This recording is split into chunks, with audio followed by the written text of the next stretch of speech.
He changes the atmospheres as we align ourselves with his word and action. And so the question is, so what am I supposed to do? Right? Isn't that where the rubber meets the road? You want to get activated, you want to know how to do something, you got to first know what to do. And how many of you guys know we have to put our trust and ask? Right? We have to put our trust in him and ask. I'm reminded of the story of the CEO who just took over a company, right? This large company. And he was taking over for this former CEO who had gotten fired. And as they were transitioning, he runs into the old CEO, and the CEO gives him 3 envelopes. And he says, listen, when you get into a bind, just look at these 3 envelopes, okay? Just look at these envelopes. And so the new CEO says, okay, and he puts them away.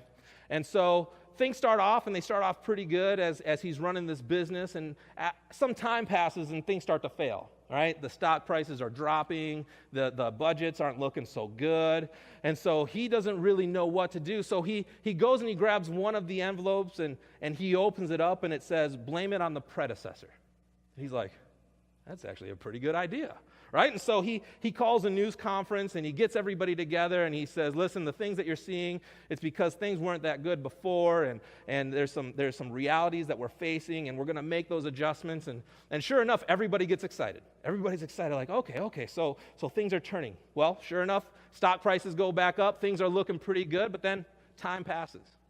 And things start failing again, and the budgets aren't looking good. And so he goes to the second envelope and says, just say we're restructuring. The envelope says, just say we're restructuring.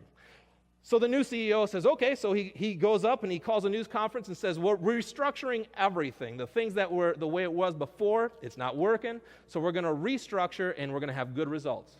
Well, things bounce right back up. They bounce back up, things are good, and sure enough, all of a sudden things start to fall and slip again. And so he goes and he opens the third envelope and he reads, and it says, write 3 envelopes. You see, how many of you guys know you can only fake it for so long? You can only fake it for so long. We think we know what the best thing to do is, but have you ever had the thought, man, I wish I would have known that before I made that decision? Or hindsight is 20/20, right? How many of you guys know only God knows what to do?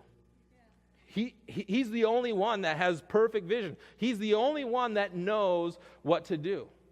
So when we have a question, when we don't know what to do, what source do we go to? Do we go to other people? Do we go to Google? Do we go to psychics, to hotlines? What do we go to? And he's very clear. He says, ask me. I know what to do.